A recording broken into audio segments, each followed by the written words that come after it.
Alright, hello ladies and gentlemen, and welcome back to another episode of the Rule 34 podcast. I'm your host Jack, joined by my fellow co-host Dominic Castillo, weeks late. Alright, so yeah, it's been a week since we last recorded, and that's because school started picking up for you and, school's starting to begin soon for me. I officially, start going into, all my classes next week. Yeah. Wait, doesn't school start the 23rd? Or... Yeah. So I already, went to, two of my classes, but, I have a whole bunch of stories about how complicated things got, but we'll start off first. Dom, how have you been? I've been pretty tired. These deadlines, they keep getting, a bit more, closer to each other. Ever since, last week... I started noticing that I'm more and more waking up and not playing video games, but just to study on my tests and stuff like that, and for my homeworks. Today, as the time of this recording, I have an essay due at 11:59. So after this, I'm probably gonna continue on that for the time being. So it's been a little bit hectic, not too crazy in terms of every single homework work due every night, but it's mostly very large concentrated works, whether it be essays or discussion boards where you have to be super detailed and stuff like that. But now it's a little bit more closer than before in terms of deadlines. So just today, I have to do an essay that's due at 9 in the morning before the recording of this podcast. And I have another essay due at 11:59 tonight, which is a 4-page, 1,000 word a 1,000 to 1,200 word essay.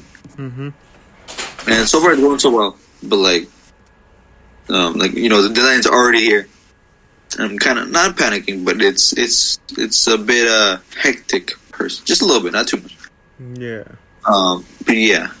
Nothing else really much has happened. All I gotta say is that I've been able to pre-order the new iPhone 13 Pro Max, color gold, 128 gigabytes. Crazy. Nice. The only reason why I say that is because I get an $800 discount if I throw in my old iPhone. Which is a pretty good discount. That means I'm only paying $300 or $13 or $16 in the span of 24 months, which I'm fine with it. I do sacrifice my old phone, but I do get a new phone in the process, and I kind of need the space because I'm taking a lot of photos these days and stuff like that. And I think, and I'm not sure if you heard, Jack, but apparently in the new iPhones, especially the Pro models, whatever they're called, it takes apparently for I think it's called ProRes video, which you could take 4K 30 frames per second videos, right? Super crazy, Hollywood, Hollywood level type of quality. But apparently, it takes 4 gigabytes per minute to record on ProRes videos. Oh dang! 4 gigs per minute. And it can fluctuate between 4 to 8 gigabytes per minute, just on how much more quality, and in terms of how much the camera has to do in terms of lighting and stuff like that, and cinematography. But I think that's pretty crazy, Jack. 4 gigs a minute. That is quite. And not only that, what happened? No, I'm saying that is quite a lot. That's an update for some games. It is. How I would just say this. I'm pretty sure they even limited some of the phones in which you would have the ProRes thing or whatever reduced to 1080p, not even 4K, at 20 frames per second. Only because they know that the lower capacity phones in terms of storage don't even get that they don't want to run the risk of phones already reaching their limit in terms of gigabyte space, because just taking up a 10-minute video, it's all gonna pretty much fill up everything. Yeah. But yeah, that's the situation for the time being. I was also able to pay off my dad's phone. I even bought my mom and my dad, like the tax and stuff like that for the new Samsung S21. Yeah, I think it came like 6 months ago. But I mean, they needed upgrades, so why not help them out a bit? Yeah. I get you. Yeah. Aside from that, nothing else really much has been happening. Stocks, I'm still down in the dumps for stocks. I've been able to get in some winnings, thankfully. I threw in more money for the time being, but we're a bit under.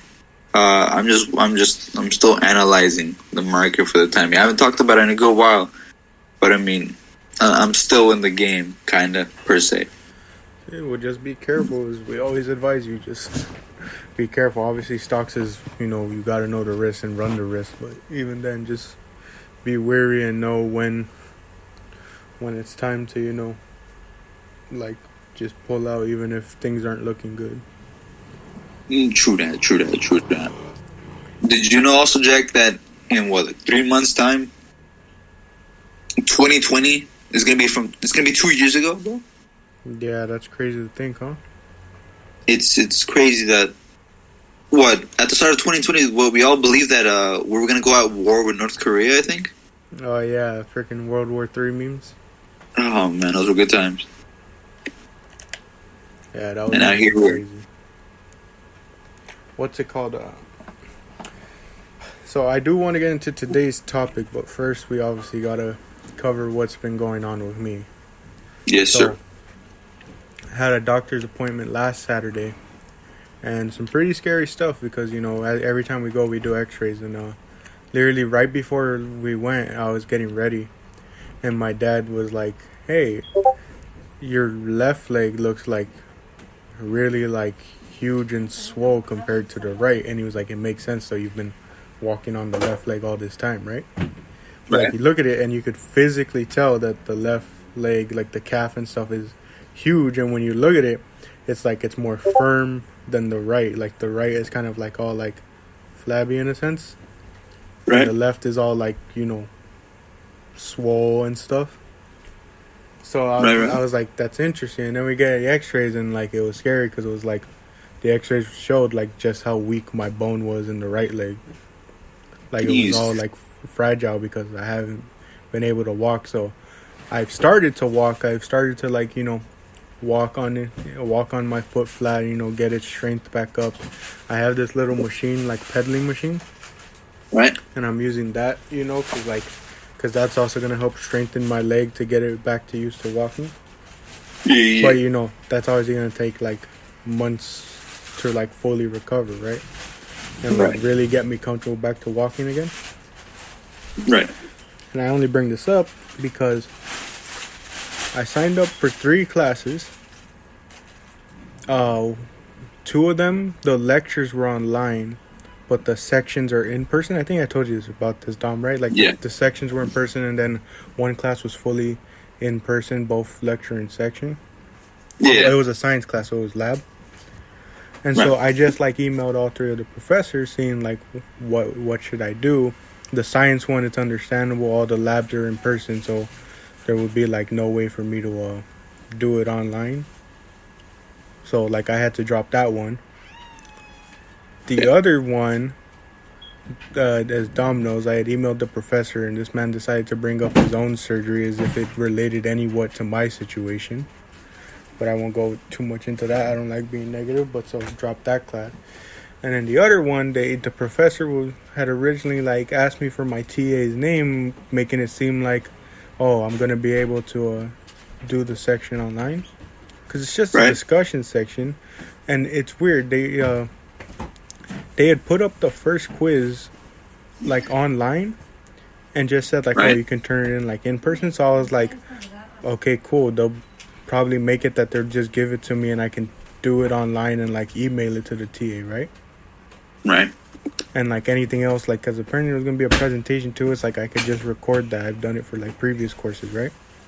Right. But then both the TA and the teacher just out of nowhere say, oh yeah, there's no provisions to take this online and there's nothing they can do and I need to drop the course, even though I literally need it in order to switch my majors. Let's see. So it's like I found 2 more classes after I dropped the other 2, but now it's like I need to drop this final one and find something else. And it's like, why do this to me last minute and stuff? And like, it's like my main issue was, it's like, why kind of talk to me and make it seem like you were gonna accommodate, and then like at the last second be like, oh no, we can't accommodate, just drop this class a week before school starts and try and find something else. Jeez.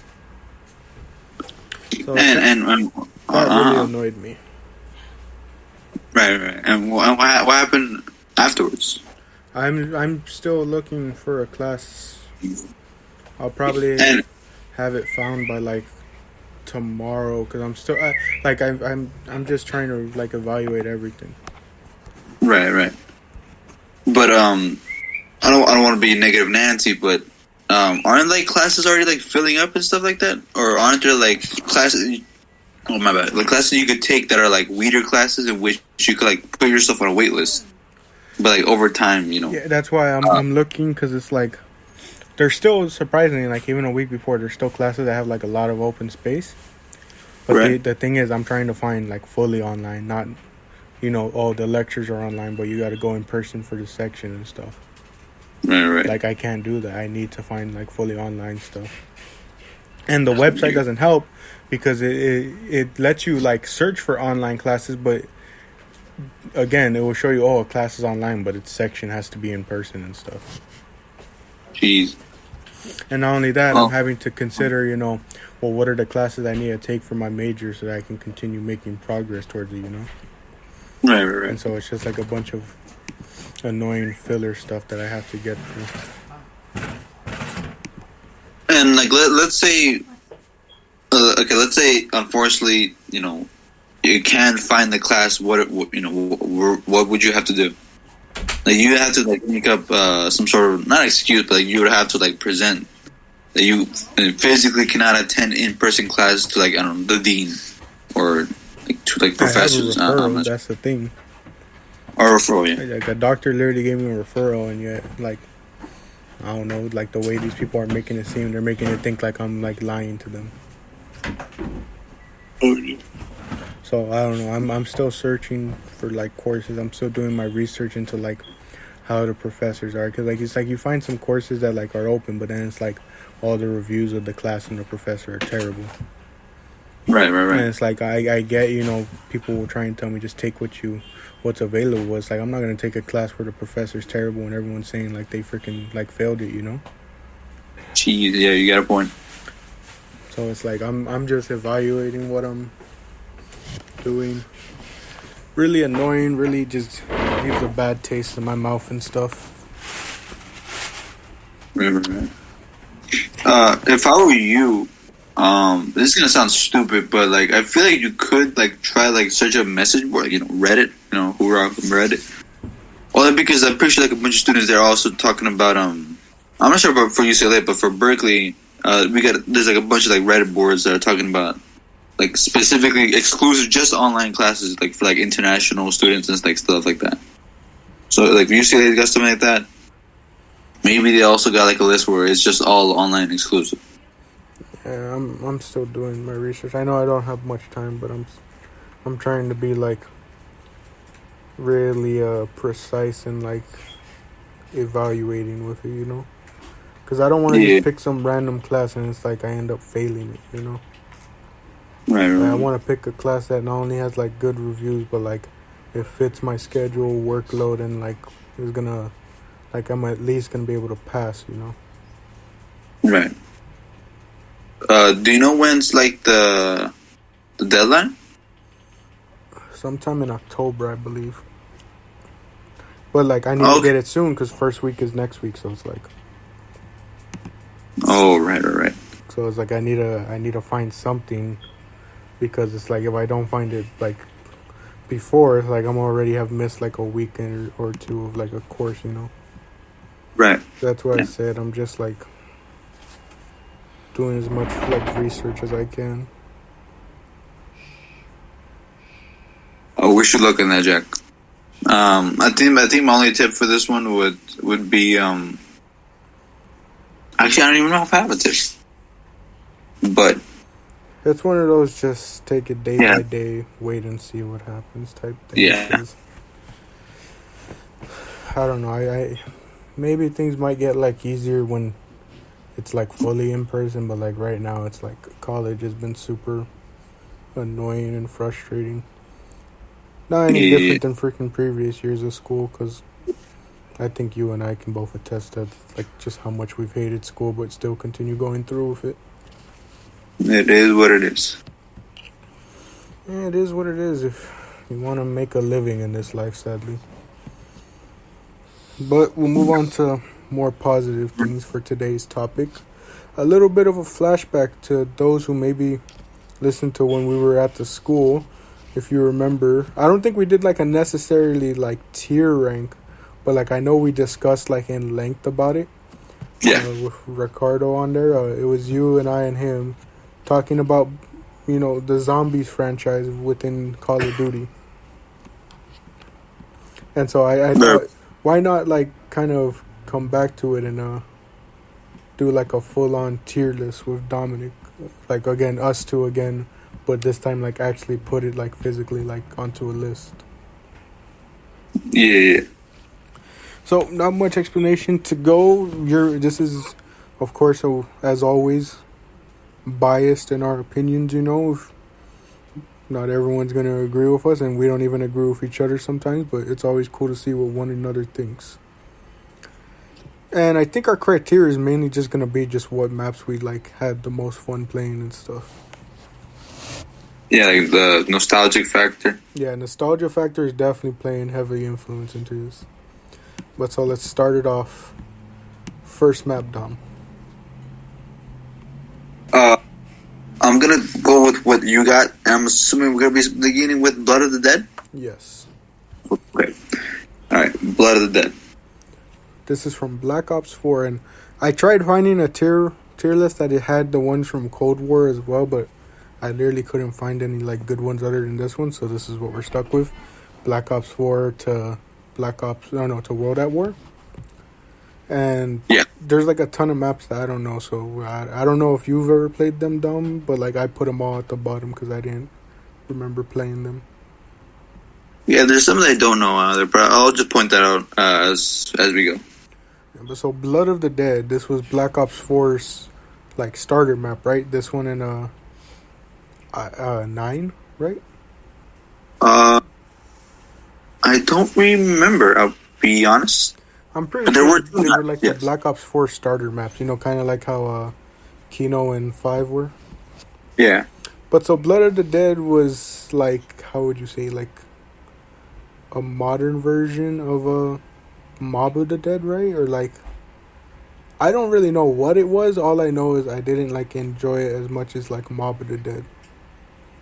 Yeah, Mob of the Dead was more of like you didn't have as much of the power ups that you do have from Blood of the Dead in terms of like the gobble gums and stuff like that. And like in Mob of the Dead, you were like more limited, right? Yeah. In terms of like weaponry, the perks you had, and the fact that you could build a shield. I think, right? Yeah. You could build a shield, but that was like your only form of defense, which was like it made you keep on your toes more compared to like Blood of the Dead, where you had the gobble gums, you could just throw on a perkaholic, and you have pretty much all the defense system that you got for yourself, and you not only that, but you have like the pack-a-punch weapons, you know, a whole new array of weapons that are even more powerful. So I feel like Blood of the Dead, I mean, it did bring back some really good memories, but I didn't too much like the ending of it. Because if I remember correctly, and for those who don't know, I think you meet your double self as Richtofen, I think, and then you end up killing your old self. But I think the newer old Richtofen, I don't remember. I'll be honest, but one of the Richtofen dies, and the other one is let alive through a trap or something like that. And personally, I'm not 100% sure how it went down. All I know, I think it was like Nikolai that became like technically the main character from that point going on. Confusing stuff to say the least. Yes, it was very confusing. I'm going to put it in D, and like as I said, because it's tied to Mob of the Dead, you'll realize later on why I give this such a low rating. I mean, it wasn't like the worst zombie map, but like I don't remember playing it that much because I didn't have much interest in it. Much like 9, like 9 was maybe a bit more enjoyable, but like both, like I remember trying both maps and then never like playing anything zombies related on Black Ops 4 ever after that. Yeah. So for me, I'm gonna give both a D. Yeah, I'm gonna give this one a C only because I really like the way they introduced the game when the game came out, and how like they had like the intro sequence, yeah, all the characters and like how everyone was going crazy at the time. Yeah. Personally, I'm gonna give it a C because of the cool hype that was that began when the trailer came out, and I think I only tried it out like once. I'm not too sure. I don't remember correctly, but during that time for me, it was like super like nostalgic having the main characters on Mob of the Dead. Yeah. And what about 9? I'm more so like reserving time for like the special ones, so I don't mean to rush, but like I think mainly we don't remember these ones as much, you know, they were kind of like forgettable. Right. So what did you think about 9, or like as it shows IX? I think for 9, I played that map a bit too many times, but I never just, I don't know, I never liked it. I liked the Gladiator, like sort of things, but like with unforgettable characters that you're never gonna remember. You know, it's just there's no point because you completely don't even know. I don't even remember the names. Neither do I. Like, I just put it in D because it was like I remember playing it and it was kind of decent, but like you said, it's forgettable. Yeah, I'm pretty sure what they brought back wall running. I think so. At some point, which I mean, I guess it was cool, but it was just in one specific portion of the map. You don't get to do it everywhere. I think there was like the special versions in terms of packet pushing for each character, I believe. I think for one you get like some knuckles, and another one you get a bow or a staff and something like that. And I think just IX just completely blew it in terms of what zombies was really about, and now it's just like super. Like this one just pushed it in terms of like a lot of wizardry type of things. If that makes sense. But for me, I'm just gonna give it a D because it did have some good memories, but it's just it wasn't the best. It wasn't too memorable, but I do remember some moments though. All right, 21 minutes. I guess we kind of spent too much talking on school, so we'll kind of have to speed through. Revelations. How did you feel about Revelations? It was the final map in Black Ops 3. We're kind of going from like latest to oldest, you know, so it seems weird to start off with the last, but yeah, Revelations. I think that was like one of the huge turning points in terms of the maps in which you played as the main characters, the main 4. But I think this was like one of the maps where it's like it's a bit weird in terms of the Easter egg and like the memories I had with it. Because I'll be honest, I've never got to finish with it. But I remember the old times where we would, how do you call it, like glitch the game in order to keep the game going for like hours on end. Those were some really good times. I'm not gonna lie with you. But the Easter egg was just a bit too complicated, and the fact that you had to, I think this was the map where we had to walk in the giant monster, the Margwa. Yeah. I think it was. Yeah, the giant like worm thing. Yeah, the giant worm thing that was in space, and the fact that you could like jump through asteroids in space and stuff like that. Like that one perk, like the perk bottle, like just in the middle of nowhere, and the fact that I think it was the ending cutscene that like completely changed everything. Yeah. Like I'm pretty sure that's the map where the main 4 characters just end off, right? Mm-hmm. Which you see the 4 of them hold like staffs up in the air in front of like other like Vikings. I think I'm not sure if they're Vara Vikings, but like knights. I think they are. But that was like literally the end of the story, which I thought which was pretty crazy considering we've been with these guys for so many years, and it ends just like that. Yeah. And That I mean, ending- I would give it. No, I was just saying that ending was crazy too. Oh yeah, the end was pretty crazy. But it just sucks that we just had to let him go like that. What rank can you put it in? I would give it a B, only because I had some really good memories trying to like complete the Easter egg with the map. But it's just, then again, it still had like all of the magical elements and stuff like that that didn't comprise of just the original zombie structure. You know, if that makes sense. I'll give it a B as well, just because while having a huge map, it was pretty fun. You could argue at times it was too big because there's forgettable areas in it, and plus, like, there was a lot of complicated stuff to do just to, get power, get the pack-a-punch and stuff. Oh yeah, but still a but great this, map.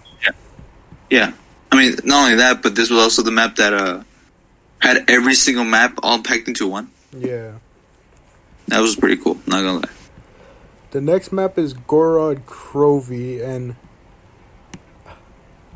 I don't want to put it in C, but I want to because I felt like it had too much going on. Yeah. Like, I don't know if you remember playing this map, but it was like there was always something different, Like, there was the freaking Terminator bots, the flying, like robot things, It was like all this. And then, like, what was it? Didn't you have to, like defend, was it, like, generators or stuff? I think so, yeah. It's hard to remember this map, but, like, from what I remember, it was just, like, there was a lot of complicated stuff to this map, so I'm going C. Yeah, I'm gonna give it a D, only because I think I played a couple of times, but I just didn't have good memories. But we can't forget that you get to ride a whole dragon, dude. Yeah, the dragon part was cool. Dragon Ball was cool, but I don't know. I think that was just it for me. That in terms of just fun, that was it for me. Next map is Zetsbo. Where are you putting Zetsbo? I'm going to be honest. I might put it like an F tier. I might give Zetsubou an F tier as well. Maybe a D, only because of the couple of memories I had with it. But it's just kind of forgettable, Yeah, it's just, I feel like it's just like a more gruesome Shinonuma, if that makes sense. And out of all the maps from BO3, it's like the one that was played the least by people, Oh yeah, that too. Every other map was like at least had like some replay value. It's like if you go play now, no one's telling you to put Zetsbo, Exactly. But so I think F is good for it. I'm gonna give it an F. Der Eisendrach. I think this is gonna be my first A, just because it was a simple map. Other than getting the specific bows, there wasn't any complicated stuff to it. It was pretty easy to get like the different bows, and like again, it was like a really simple map that you could find your way around. You could get caught in a lot of places because it is kind of a tight map, especially in the indoors. But like for the most part, it was a pretty fun map, so I might give it an A. Let's see. I'm gonna give it a B because I remember there were some really fun moments. I think there's one moment that I just completely just remember every time we speak about this one map is once you activate like the rocket sequence, you have to run back into the blast chambers. Yeah. And it's so funny when someone's just left behind last minute and they just die in the background. Yeah, I remember that. Good. Those are some good times. Shadows of Evil. Oof. I'm gonna be honest. I feel like people overhate this map. I like it. Yeah, I'll be honest. Too. I like. I mean, the characters are forgettable because you literally just see them only one time. But me personally, I completely love the atmosphere of the game. Yeah, it's like the time set, the clothing of them, of the characters, the like the atmosphere of like the red and yellowish colors of the back then. Yeah, and yeah, I just personally like it. Where are you putting it? I just give it a. I'm not sure what to give it. I think I give it a B because I think what the Margwa are also introducing this, and the gun Yeah. I forgot what the little gun where you have the little worm on your hand. Yeah. But it was super overpowered. Yeah, I'm giving it a B as well, just because it was fun, but like it's not up there like in the upper echelon, which you'll see what gets put in the upper echelon later. Yeah. Nuketown. I'm gonna put it in C just because Nuketown's a very small map. They made it more small when they made it zombies. And there wasn't really much to do in here because I'm pretty sure you only got like 1 or 2 perks, right? And like you were just expected to run around. Yeah, but I think I'm not like aren't there like different types of Nuketown maps? I only remember one. I remember the Black Ops 2 zombies. Yeah, was that's it Black the Ops? one I remember as well. But I think there's like Black Ops 4 as well. Oh, well, I don't know. I stopped playing Black Ops 4 after the first 2 trial maps. Oh yeah, true. Well, I'm gonna put it at C. I'm gonna put Nuketown at C as well. I did have some good memories, but it's too small, and that you could get easily like attacked from all grounds. And there wasn't much to do because like it didn't really have its own Easter eggs story. It's just like, hey, look, it's a multiplayer map as a zombie map. Yeah. Then it did have their reason though, like the bunker storyline. So that was the only thing. But aside from that, there was nothing really else eye-catching per se. The next map is Origins. Oof. Now, when you play something as a kid and it's super difficult, and then years later you go back and you find out it's not difficult. Yep. That is not the case with Origins. I can still go back to play it now, and it's still as difficult as it ever was, and I don't know why. I don't know what makes this map so hard, but it has always been one of the most difficult things to like reach high grounds in, get all the stuff you need to accomplish done, Yeah. Because like the entire time you're having to get the generators done to get power on, and you're still having to fight the zombies off while doing that. You have to worry about these 4 giant robots and making sure they don't step on you. And of course, the Panzer was like the worst part of it all, was just having to deal with him and making sure you had weapons powerful enough to deal with him. Like, if you didn't have everything set by round, like, what did he come on, like 10 or 11? Like, if you didn't have anything set by then, you were pretty much screwed because it's like you needed all the people you were playing with to fight him off. True that as well. So I'm going to put it at B because it still was a fun map to play with people, but man, was it ever so hard.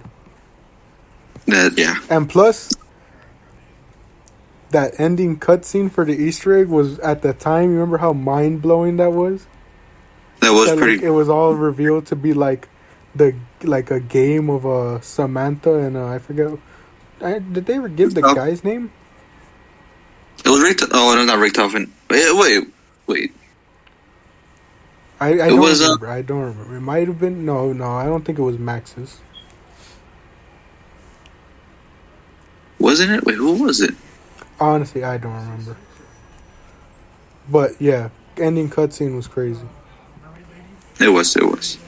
So where are you putting Origins at, Dominic? I'm gonna give it an 8, only because of the really good memories I have with it. Especially when you're just unconscious about the robot coming after you and he just steps on you. Yeah. Good times. Speaking of great memories, the next 2 maps, I'm pairing them together because it's like I want to rant about them a bit. Buried and Mob of the Dead. They're my first S tiers. Interesting. Because the memories I have with those 2 maps, with Buried, there was so much memory. Leroy, the like guy that helps you out in there. The perks were cool. The weapons were cool. The whole thing of finding the different chalk to draw the weapons onto the wall so you can buy them. The wonder weapons in there. The like haunted mansion you had to go through, remember? That was super fun. And then Mob of the Dead, dude. Mob of the Dead has to be like the greatest map they ever put because the characters that they had were super fun. The story that was being told through the map was fun. The Easter eggs were pretty crazy. They had good weapons. They had a good boss in the Warden. they introduced the throwing axe as a weapon in there by completing the Hellhound thing. Like it was super crazy. Good perks as well. Both maps had great perks. Like when they introduced it, remember it was Electric Chair. Electric Cherry, and I'm trying to remember the Vulture Eye, I think it was what it's called. That like lets you pick up ammo. That was for Buried. Yeah, Buried, yeah. So both really good maps and great memories with them for me. Yeah. I think for me, I'm gonna give Buried an A because I didn't play it too much, but I know I would be scared when I play it again because I know that you'd be above ground on the mining field. Yeah, the mining field was like the rock field, whatever it was. Mm-hmm. And personally, just going down into like an underground like town, it just for me. I just knew that if I didn't have that one special wonder weapon where you could fly along with it, I knew I'd be dead already. Yeah, that wonder weapon was fun. That was something. From all of that, I'm gonna have to give that one an S tier because I did have some really, really, really good memories with that. I personally remember the first time I've been able with my cousin, what was it, to go on the plane to go to the Golden Gate Bridge. And then, like, that one scene where you just crash onto the bridge and onto the bridge itself, like, that itself was just blew my mind. Yeah, very so much fun. What about Die Rise? This is another one kind of like Shadows of Evil that I felt a lot of people hated on a lot, but it was, like, a decent map. Its wonder weapon was kind of weak and, like, forgettable, you know, the slip and slide type thing. Oh, yeah. But, I don't know. I thought it was pretty decent. It was kind of confusing because, like, you were in upside-down buildings and stuff. And, like, it was kind of tough to make your way through the different buildings. And, like, you know, with the elevator thing, it was, like, you had to rely on it, like, not, like, squishing you. Oh, yeah. I'm going to give it a B, though. It was definitely better than Gorod and Nuketown, for sure, for me. Yeah, I'm gonna give it a B as well. I think that the elevator system was a bit unique because... how you call it? You can have the perks come up to you, right? And you have to wait until the sequence. If you miss the perk, you're gonna have to wait until the sequence starts again, so you could get it again. Yeah. So it wasn't like the perks weren't like placed in one location. It was always like moving, so you had to be quick to get them. But it was fun. Yeah, I'm gonna give this Die Rise a B. Transit. It's a tough one to rank because it was cool, having to. That stress of having to get on the bus as soon as you heard it honking, meaning it was leaving. And, traveling from different places. But also, it kind of sucked getting stuck in certain places. And, there was, like, only, like, specific parts of Transit that you wanted to be at, Like, no one wanted to be at the farm. It was, like, it's mainly, like, you had fun at, like, when you were at the diner, town, But it was a cool aspect of constantly, like, traveling between those places on the bus. And then the denizens that would jump on your head were hilarious. So where do you think we should put Transit? Transit, I'm gonna give it an A. Only because I love the map, especially with the Easter egg in which you could go through the cornfields and find Nocturne and Toten. Yeah. I really dislike the lava. Where you could just step on and just get catch fire, so you always have to wash your toes, especially once you reach the town. Just a little bit of lava could just ruin everything. Yeah. All right, Dom. Yes. I'm not paused, by the way. Just letting you know. We have 5 minutes. Yeah. We gotta let's speed run. How about this? Let's throw from because I don't think we know the other map. So from Nocturne, Totem to Moon, let's throw them into a ranking. Like all of them, and then we'll just explain it at the end, like each tier that they're in, and like give like really short explanations. You down for that? Yeah. All right. So S tier, I put Kino and Derice because Kino, really simple map. It was very simple, had good weapons, had good perks. Starter map for Black Ops 1, meaning since it was free, it was the one map we played a ton. So very fond memories. And Derice was from World at War, right? And then they brought it over in like each preceding game in like a Chronicles pack. And Therese, small but so fun, good weapons, good memories of staying on the scaffolding corner and trying to do the most. True. To A, I added Ascension. My A tier, Ascension's in there because I like the concept of the monkeys where you have to defend the perks in order to keep them. Oh, yeah. And stuff. And it was cool going from black and white to color when you turn the power on. And plus, it was a really fun map to run around. True, yeah. And B, I added 5 because, I mean, bro, I'm adding 5 to A because, bro, when do you ever get a chance to play as freaking John F. Kennedy, Richard Nixon, Fidel Castro, and I forget the secretary of that was also in there and stuff, but it was like this was real life figures, former presidents you were getting to play as in a freaking zombie map. So that's again added to my A tier, and I remember that. And plus it was a fun little map. Only thing that keeps it from an S is the doctor stealing weapons. Oh yeah.